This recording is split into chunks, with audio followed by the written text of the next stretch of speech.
Take. Oh, we're not even on. What? Yeah, we were. Oh, It's yeah, live. we are. Holy. Troubles in Houston here. Actually, in Davidson. So sorry, you guys. We were losing connection and I turned the Wi-Fi off. And then I stopped the video. And now I'll see if we're actually in the twins healing. Yeah, so welcome back, anybody. Welcome to this week's Wild and Wacky Chit Chats with the Twins. Take 3. Okay, I'm going to kind of back it up again here. I'm reading it in the book, Ready to Get Rid of the Autopilot by Dane here.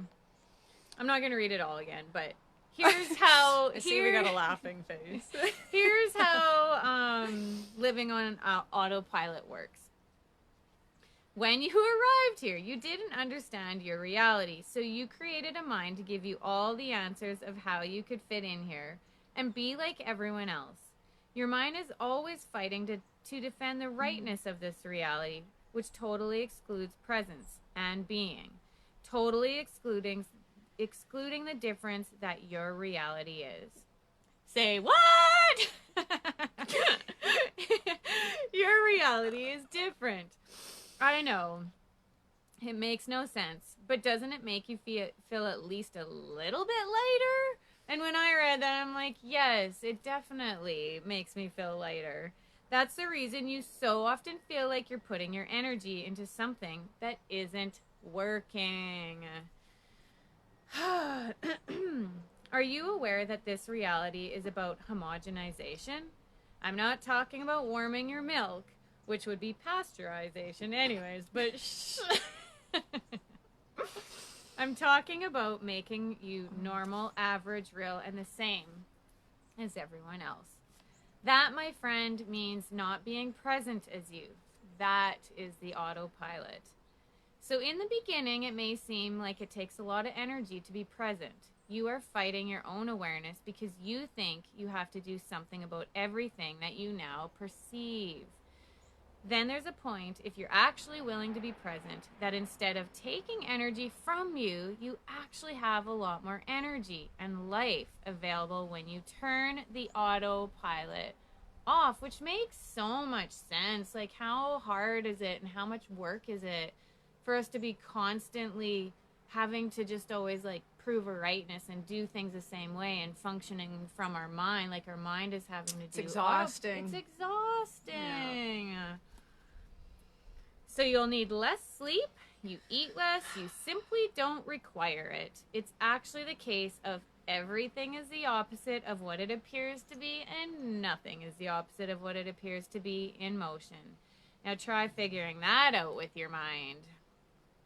So everywhere you've decided that being present would take a lot of energy, will you uncreate and destroy all of that now, please? Yes, please. Right, wrong, good, bad, pop, pop, all 9 shorts, boys and beyonds.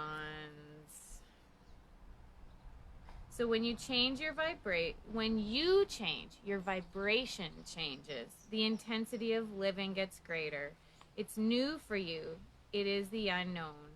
In an effort to get away from that intensity, you may start eating too much, or you will call your mother, or get another relationship, or go and have sex with somebody, or whatever it is that you hide behind or amuse yourself with to avoid the intensity you are becoming. And this blew my mind because I'm like an evening snacker, and I was so bothered. I was like out of control eating in the evenings, and I never ever once stopped to ask, what is this? And what I have found is that now, like, that we've been practicing using these tools and like building this new strength and this new muscle, this new area of life, it's not even a thing anymore. And it's just so interesting in getting present with your body, you know, like when you're communicating with your body and being present with your body and being aware and just being, then you don't require all this other stuff. Distractions. The distractions that just make you feel like you're trying to climb out of this hole, you know, like just gnawing your way out, and like, you know, like it's interesting, and we all have our different things that we hide behind. And mine, I guess, was like this evening snacking, because that was a time where my mind, is quieter. Like you don't have as many distractions. So then you're just like, oh, I don't like how this What feels. should I do? Eat some chocolate. Yeah. Although there's nothing wrong with that either. So you have to be willing to have the intensity if you are going to have the change for which you are asking. This part too. I tell you what. That intensity may often be very, very uncomfortable. But just because it's uncomfortable doesn't mean it's wrong.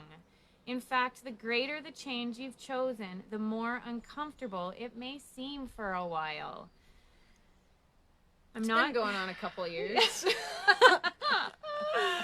I'm not saying that anything you might choose in your life is a bad thing or a wrong thing, including something to diminish the intensity you are becoming.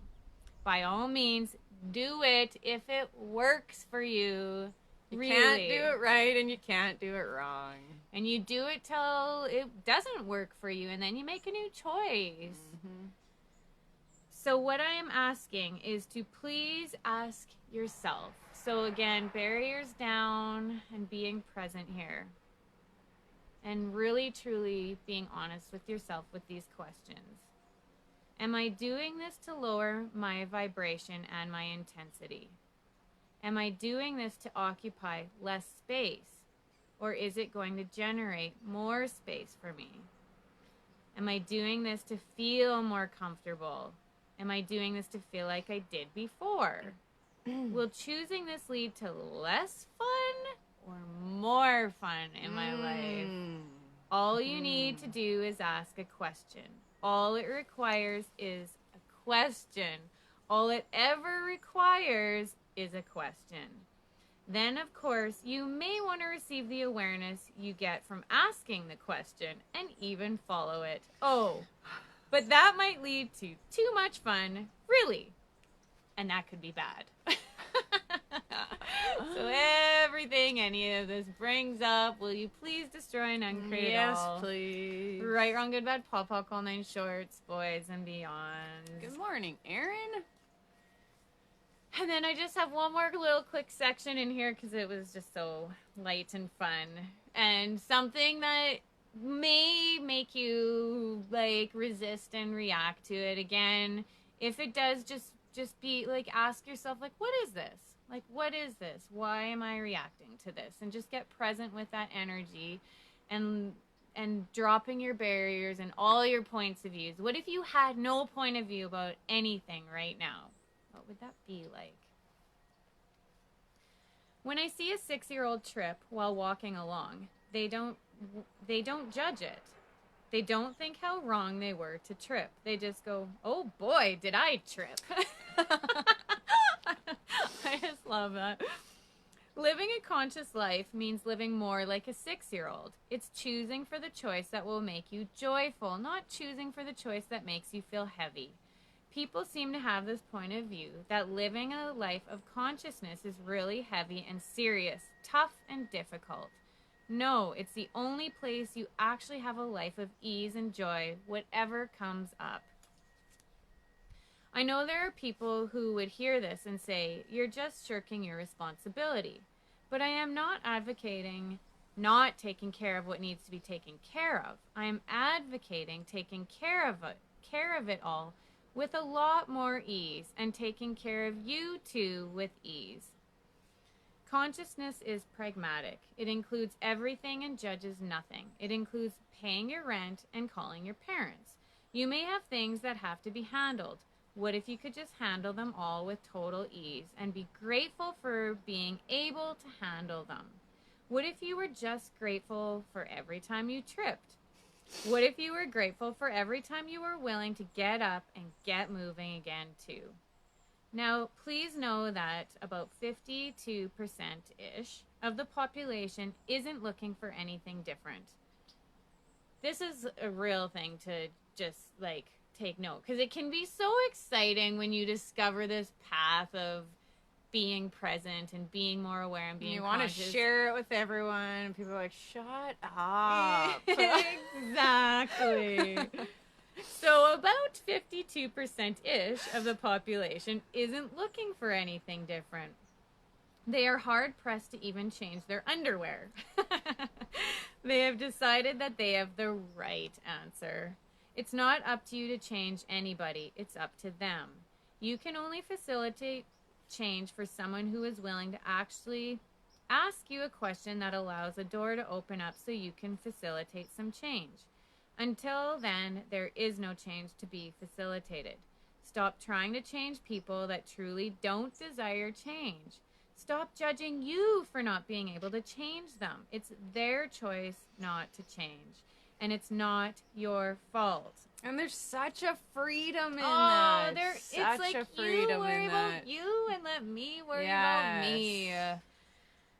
To repeat, it's just their choice. It's not your fault. And everything that brings up, will you please destroy and uncreate it all? Yes, times please. a gazillion. Right, wrong, good, bad, pod, poc, all nine shorts, boys and beyonds. Last little bit, I swear.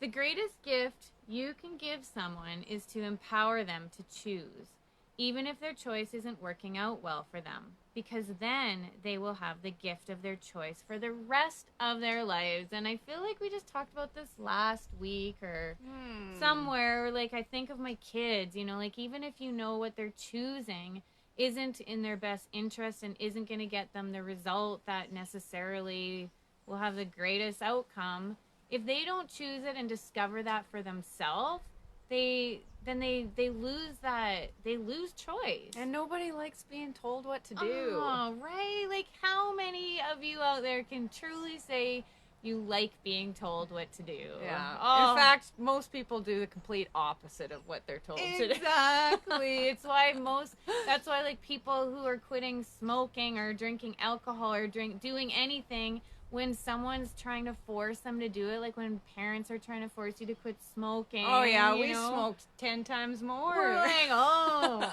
I'm gonna keep smoking now. So it's the same thing.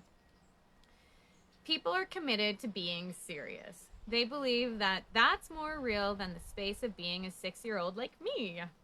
People are committed to finding the perfect relationship that's going to save them and make their life perfect. People are so committed to the way things have always been instead of considering a different possibility. People are committed to always having to have the right answer, even when that answer is dead wrong for them. The difficulty is that people that desire change have in essence decided that the slim majority that don't desire change have the right answer. So it's like, well, I can't do what I would want to do because if everyone else is doing that, then they're right and I'm wrong. So therefore I can't do that. I really wonder how much fun life could be if we were willing to be wrong. Like, you know, those moments where you're just like arguing against something and you actually don't even believe it anymore, but you can't be wrong, so you just keep defending it. And it's just like, what if you were just willing to be wrong, even though you're not really wrong, but be willing to look wrong? And that brings up a question that I had on a loop that Crystal Crawford had given me, and it's, what energy, space, and consciousness can me and my body be to be the stupid girl I truly be for all eternity? And anything that brings up times a gazillion, I now destroy and uncreate it all. And I just said that over and over and over again, and it just, you know, like those moments where you like, you don't want to admit that you don't know something, so you just try to like cover it up, or you try to change the subject. Don't ask a question because you don't want to look stupid. Yeah, yes, and that their question changed everything, because I'm like, who's actually judging who? Like, you're judging yourself. It's a whole like refined judgments, you know, that you just assume that people are going to judge you for not knowing something. And it's like, well, what if the gift could be that you would be willing to look like the stupid girl you truly be, or the stupid boy you truly be, and ask then the you don't allow people to share their wisdom with you too. So it's okay not to know everything.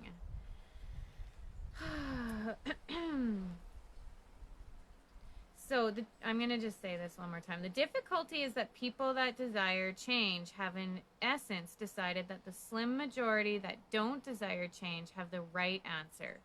If you've ever gone into competition thinking, I've got to get my piece of this particular pie, or they're getting it all and I'm getting nothing, then you know what I'm talking about. Yet when you get clear on what's true for you, 99% of the time you don't care about that particular pie, nor what anyone else is getting. You were just aligning and agreeing with the points of view around you. Right now, there is only a very small percentage of people that truly desire massive change. Let's say it's 5% of the population.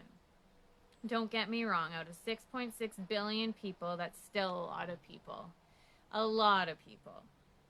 And this book says you are choosing to read this book, so you are one of them. And you out here watching right now are choosing that, so you are one of them too.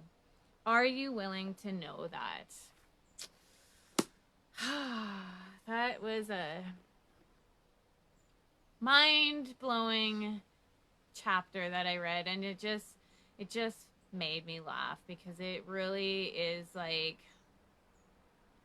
it's really can be so much more fun. Like, we really don't have to take life so serious. And when you're on automatic pilot, that's why you feel so miserable.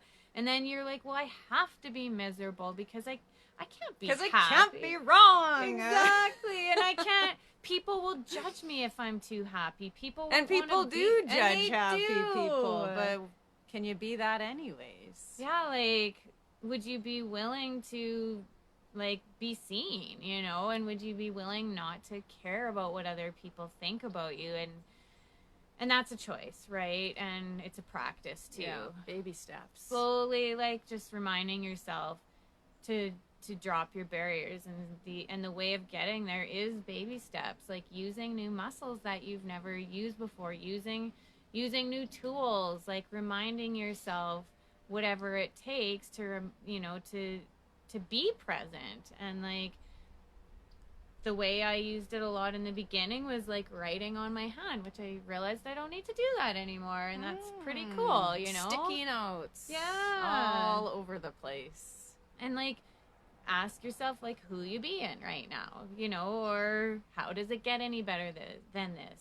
Interesting point of view, like, just whatever it takes, like, to just be like, okay, I actually haven't been thinking, well, not thinking, I haven't been present at all, and you've just been going along in your day without any awareness of what is going on. And then it's just like, oh, okay, here's that feeling again, and then it's like pulling yourself out of that, pulling yourself out of the waters and out of the flow, like, of life that everyone else is going in, instead of choosing your own path. So how does it get any better than this, my friends? Yes. And what else is truly possible? And my phone just gave me the low battery signal, so it's interesting all the things that have presented with this whole live today. Oh, exactly. But instead of going into judgment or why is this happening, how does it get any better than this? Like, how does it get any better? So thank you for joining us, you guys. And please reach out to us if you have any questions, and stay tuned for Project Simplicity 3 coming very, very soon. We will post more information about it soon. Okay. Bye-bye. Bye.